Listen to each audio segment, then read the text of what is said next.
Don't get me wrong, it was very painful, but I saved the goal. Playing for my college, I fell down, broke my scaphoid, which is a bone in the wrist, and again wanted to be a hero just like yourself. So, continued playing, scored a couple of goals. These days, we also, weekend warriors, we call ourselves.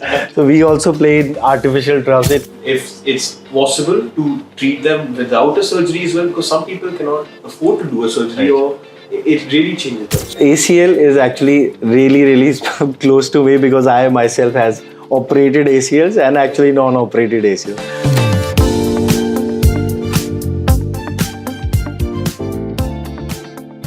It's great to be with OSSO's leading doctors and head of physiotherapy, Dr. Karan and Dr. Devashish. I'm Anirudh Kaushik. While I've worked with Sporting Club Delhi, I've been playing since I was 4 years old, both across India and the UK, and right now I'm playing in a recreational manner. So I'm very excited for this and I have so many questions for you today. Anirudh, it's a pleasure to have you today on a Saturday morning. I'm Dr. Karan Jaggi. I'm a double board certified orthopedic surgeon. I did my undergrad and postgrad from Delhi University, did my super specialty training in regenerative orthopedics, incidentally from the UK as well, and currently serve as the head of orthopedics at OSSO. So, hi Anirudh, I'm Dr. Devashish Raturi. I did my undergrad from Delhi University, followed by I did my master's in sports physiotherapy, and I am serving currently as a head of physiotherapy here at OSSO.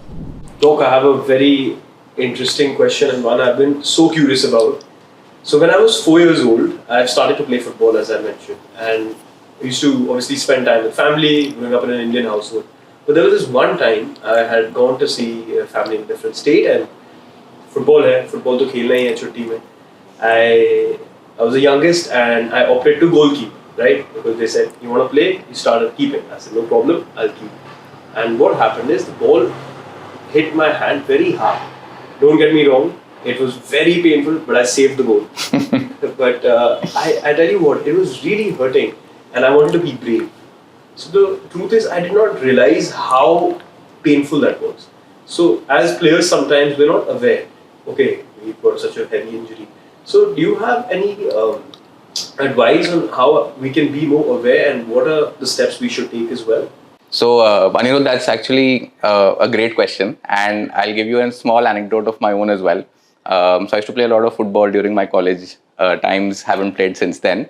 But I had a very similar episode. So I was playing for my college, I fell down, broke my scaphoid, which is a bone in the wrist, and again wanted to be a hero just like yourself. So, continued playing, scored a couple of goals. But, coming back to your question, this actually happens, like I said, far too commonly. And one of the most important reasons for that is that, as elite athletes, more often than not, athletes will have supranormal levels of compensation.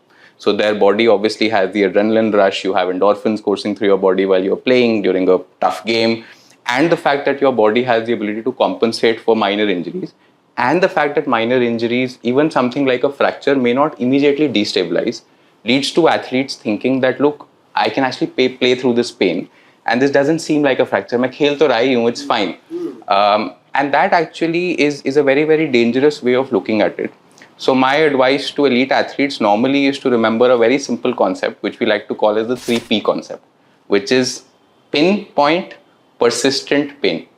The minute you have any of these signs, pinpoint referring to, it's not diffuse tenderness, there's not diffuse pain, it's very localized, sharp to a particular point. It is persistent, meaning it lasts normally more than a couple of days, and the pain may or may not be associated with loss of function.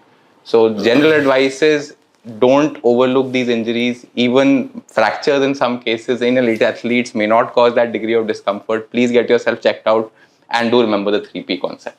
Dr. Devashish, Yeah. very common today in all of India and across the world are turf pitches. Especially after the pandemic, I've seen a huge rise in our matches being on an artificial ground. But to be very honest, आपको पता क्या होता है? हम जब खेल रहे होते हैं, हमको बहुत friction होती है. We keep getting injured. We go for this challenge, it burns my leg. Abstrations, if I'm mistaken, I could be mistaken. So do you have any advice, and on a very surface level, how we can prevent any injuries and still play safely? So right, Anirudh, that's a very good question. And to be honest, these days we also, weekend warriors, we call ourselves. So we also play in artificial turfs. It can be cricket, it can be football, it can be other sport. So what happens in a normal artificial turf, which is opposite to a ground which has grass in it, the surface is harder, obviously. So the landing mechanics is very important. Puts a lot of load in the joints and on the tendons and the ligaments. So what happens is the chances of getting injuries, ligamentous injuries, rotational injuries are slightly higher. Uh, Research says muscle injuries are less, but the ligament injuries are more. So what we can do to prevent it, that is very important. So what we don't do is warm up. So a good FIFA 11 plus protocol for warm ups, cool down, they are very important. Second is muscle activations. We should actually activate certain group of muscles before playing. Some banded workouts for glutes, some quadriceps. Eccentric loading for hamstring is very important, because once you're landing, your controlled movement is done by these group of muscles. That's two. And then also for the point that you said, cuts and abrasions, what you can do is put on compression sleeves. That is there. You can put some Vaseline ointment just to reduce friction. That is also a component to reduce the chances of injury. A point which is actually not in control for the person, but for the management, especially the maintaining the ground, maybe watering it so that the chances of falling and all these are less. And also the person should work on its recovery a little more, because as we mentioned, the loading on the joints are more, so they need to take care of it also a little more. So myofascial releases, your foam roller releases, your stretches, those also really come in handy. Thank you for those very insightful points. एक दो point I wanted to understand as a player, especially eccentric for the hamstrings you had mentioned. Yeah. I was a little curious about that. Yeah. And secondly, you had mentioned something about the surface. So we have to probably wear the right boots, which is important. And I know that's on the facility, but as players, if you had some suggestions. Yes.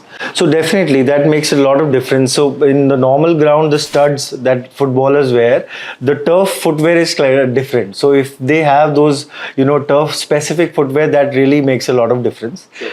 And the eccentric component that you wanted to ask, actually, the hamstring, if we train eccentrically, which is lengthening the muscle, that reinforces, bulletproofs the joint, and it absorbs the forces. So that's what the eccentric training is very important. Okay. And lastly, before we move on, there was one point you said about foam rolling. Yeah. You said foam rolling the muscle, and there was another term you had used which I didn't understand. That's myofascial releases. So myofascial releases is basically done by a sports physio. That is always better, because the other person has to do it. But the athlete self, what they can do is foam rolling. So yeah. One of the most important questions as a player, and one of my biggest nightmares, just like anyone's. While I'm smiling, I'm still scared inside. So ACL injuries. Yeah. Shout out to all footballers in the world, teammates, people who have tried and hurt themselves in the process, and it is a life-changing injury, right? So, basic question, but still extremely important about ACL injuries. Please, can you tell me about them? If it's possible to treat them without a surgery as well, because some people cannot afford to do a surgery, or it really changes them. So, please provide all your insights. So, Anirudh, I think as an ex-footballer, I can understand the dread of an ACL injury. And I think you used exactly the correct words. I think life-changing. These are unfortunately life-changing events for any athlete, especially footballers. The way I would sort of want to explain this would be that, let's just go back a little bit to the types of ACL injuries. So a grade 1 injury, for example, would be something that we call as an ACL sprain. Basically, there's no tear, टूटा नहीं है ligament, just खिंच गया. There's a slight stretch to the ligament where there's some maybe loss of slight function. That's a grade 1 injury. Grade 2 injury is a partial tear of the ACL, which means that there's some degree of tearing to the ligaments, but there's no complete tear. And grade 3 obviously is a full thickness complete tear of the ACL. Now, why this classification is important, and these are obviously MRI classifications, this is what happens when you get an MRI. This is important because now, earlier it used to be a blanket thing, ACL toot gaya, surgery karana hai. 15-20 years back, this was the paradigm. And now we've obviously gone far more detailed into our assessment and our management. So grade 1 injuries ACL sprains are normally managed conservatively. These are patients who will require 3 to 6 months of rehab, physiotherapy and rehab, and normally do not require any additional support. Grade 2 injuries, partial tears, is where it starts to get a little bit more complicated. So partial tears, especially in low demand individuals, patients who present with no or limited instability on clinical testing, have no real functional imbalances. These are patients who can be managed conservatively. Normally, these patients require some injectable treatments. I'll come to what those injectable treatments are in a bit. But normally, these patients require these treatments. Conversely, the other end of the spectrum, so a grade 2 injury, partial tear hai, lekin this person is an elite professional athlete, is a professional footballer, has a lot of agility, plyometric requirements, fast turning movements, has significant instability. These patients behave like grade 3 tears. So they are normally managed surgically with an ACL reconstruction.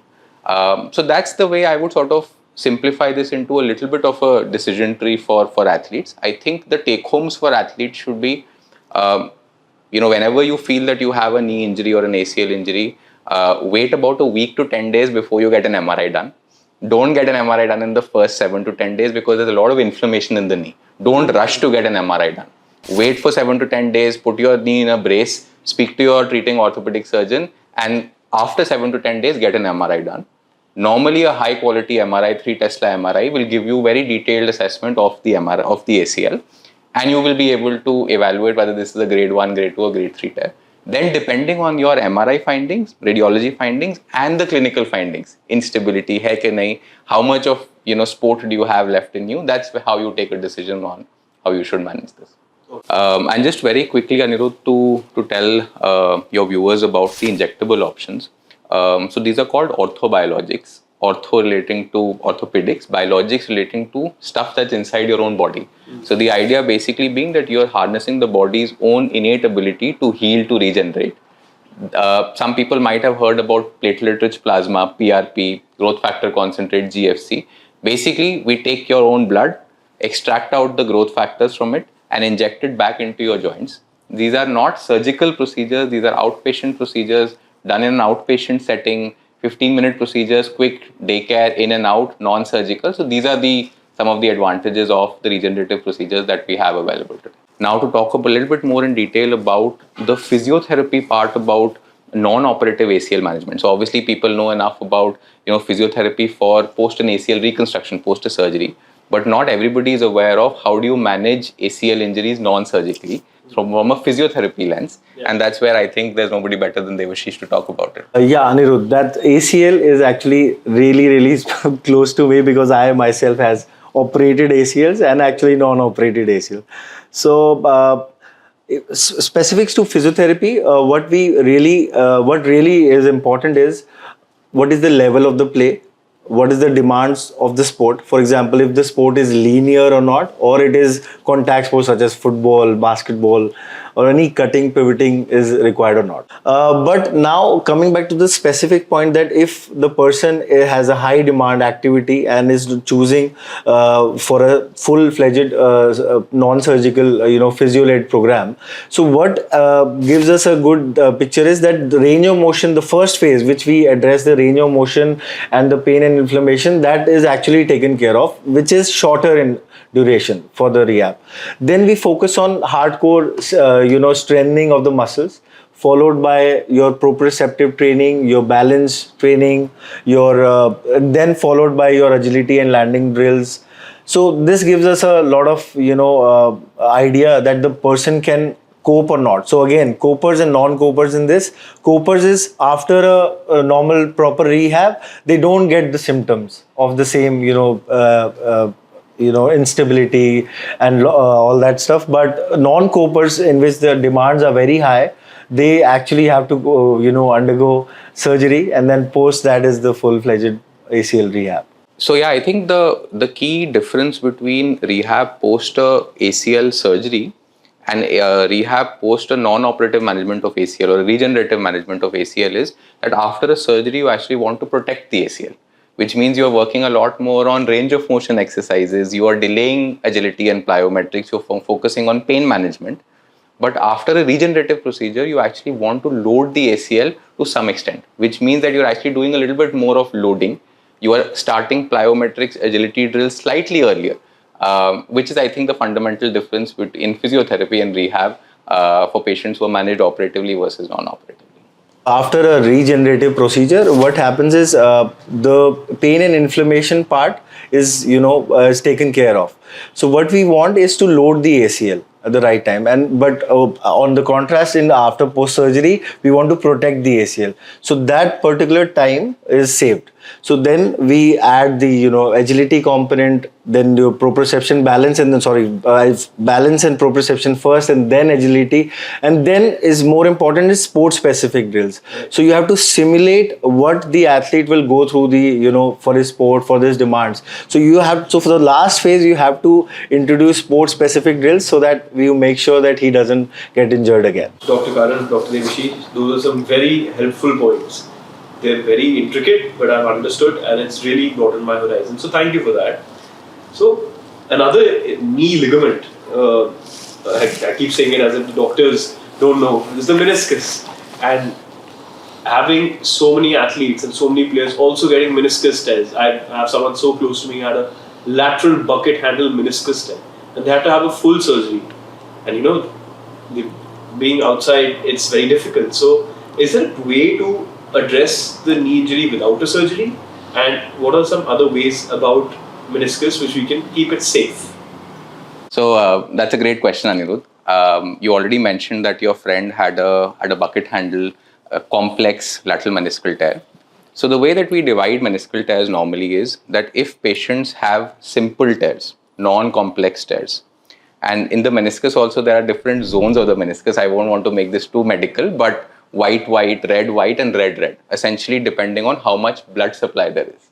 So red would be the maximum blood supply. White, like the word suggests, would be very minimal blood supply.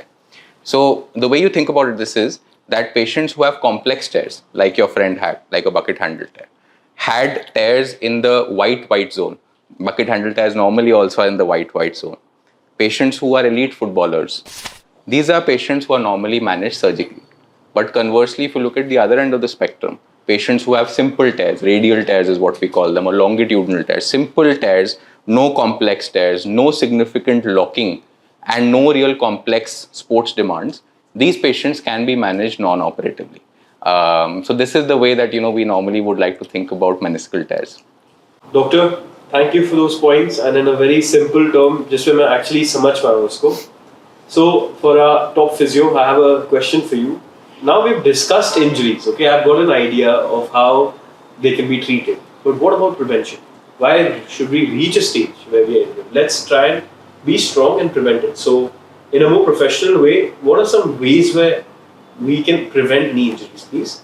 Thank you, Anirudh. That's a really good question, and mostly we see in clinical practice we counsel players about the same. So in this, three things are really important. First is technique under fatigue.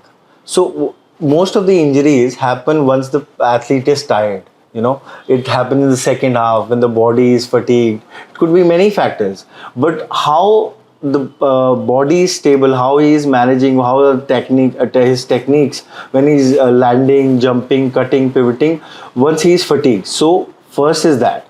So to counter that, to prevent injuries in that, we have to train the muscles, we have to increase his stamina, increase his cardiovascular strength, and also simulate that we talked in the ACL component also, that we have to create movements which can cause injuries. So the person has to train the muscles, some neuromuscular training, functional training, they really plays an important role. Now second important component is muscle symmetry. There shouldn't be a lag of more than 10%. For example, the important muscles like quadriceps, hamstrings, glutes. So if we test, in clinical testing, we do, muscle strength, how much it is on the left or right. It can be an injured leg, non-injured leg. So my point is, it shouldn't be more than 10%. So to counter that, if there is more than 10%, you do an isolated strengthening for that muscle. So for example, the hamstring is weaker, you train specific activation for the hamstrings. That's second. And third, and in my opinion, it's also very important, is recovery, load management. Right. I will suggest that the load per week when the athlete is training, it shouldn't be more than 10%. Otherwise, the chances of injuries, the risk of injuries, increases. So load management and recovery. Recovery, as we discussed earlier, also the myofascial releases, your trigger point releases, correcting the biomechanics. With exercises, it can be stretches, it can be activations. So all of this plays an important role. So we've spoken now about ACLs, meniscus, prevention, and also taking care of these injuries. Doctors, I have a question. What about the ankle? We have to lock our ankle when we shoot, when we pass the ball. But कितनी भारी ankle में लगती है? Like I'm familiar now, grade 1, grade 2. So an ETFL injury is also very common in awkward landing. So I'm curious about how to, again, prevent these and deal with them. So over to you guys, please. So yeah, Anirudh, I think after the knee, ankle is the second most commonly injured joint for footballers, even basketballers as well. And I think we've already spoken about how you grade ligament injuries in general, right? Grade 1 would be sprains, grade 2 would be partial tears, grade 3 would be complete tears. It's exactly the same grading for ATFL as well. And I think for footballers, before we start getting too technical, what I would want to highlight would be that ankle joint as a joint is a very unstable joint from a bony POV. It's actually the most commonly sprained joint in the body, not just for athletes, for everyone. Okay. Sabse commonly sprained joint is the ankle joint. And why that is because that as a bony, वो unstable है. Which what it basically means is that stability is given by the ligaments. So on the ankle, we have two ligament complexes which stabilize the ankle. अंदर की side में is the medial complex, बाहर की side में is the lateral complex. And ATFL is one of the most important ligaments of the lateral complex. Now ATFL injuries, like we discussed, same grading. And the management is also more or less similar. If you have a grade 1 injury, no real instability, normally managed conservatively, it's the same rationale. If you have a significant injury, grade 2 or grade 3 injury hai, instability hai patient ko, an athlete is a high demand athlete, like an elite footballer, then these are normally managed surgically. And for all grade 1 injuries that are managed conservatively, I think Devashish can speak about the details of how physiotherapy is actually done. So yeah, Anirudh, in sports like football, and these days we are getting too much in squash also, and other sports also, the ligament, as he said, that the joint congruency is not that much in ankle and it's quite unstable. That this is the joint we need for stability. So what is important is that we train the muscles which are important. For example, for you, it's for the person which is injured is ATFL. So we need to train the lateral muscles because they are the dynamic stabilizers now. The static stabilizers, being the ligament, is compromised. So we want the dynamic stabilizers, which are the muscles of the same compartment, to work more. So we isolate the muscle, we train it. Once we get the right amount of strength, comparable that percentage strength of the non-injured, then we add jumping, landing, your proprioceptive training. One important part which is missed in proprioceptive training is perturbation training. Perturbation is the surface where you are should be moving, so that challenges the joint even more. So the BOSU, balls unstable surface training, is come out to be very handy in ankle stability and rehab. And then you can add agility, like ACL rehab, the agility, landings, simulating the sports mechanics, simulating the injury, how the injury can be. So training the athlete for that. And lastly, clearing the athlete for the participation is very important. For that, three things. First is your muscle symmetry, which I mentioned, 10% se kam hona chahiye. Then is your some balance test. It's called flamingo test or Y balance test. Yes. And then lastly is your jumping mechanics. So the triple hop, we ask the athlete to jump 3 times. It is also similar to ACL testing. So we ask him to jump 3 times, and the distance and the time should be at least more than 90%. So if my left is injured, whatever distance I am jumping 3 times should be comparable to my non-injured. So these are few factors that is very important. Dr. Karan, Dr. Devashish, thank you so much for such an insightful conversation. It's really been helpful in understanding about prevention of injuries and also managing them, God forbid if they happen. It's been really helpful for athletes across the board, and I'd like to thank the OSSO team for hosting us in this beautiful center.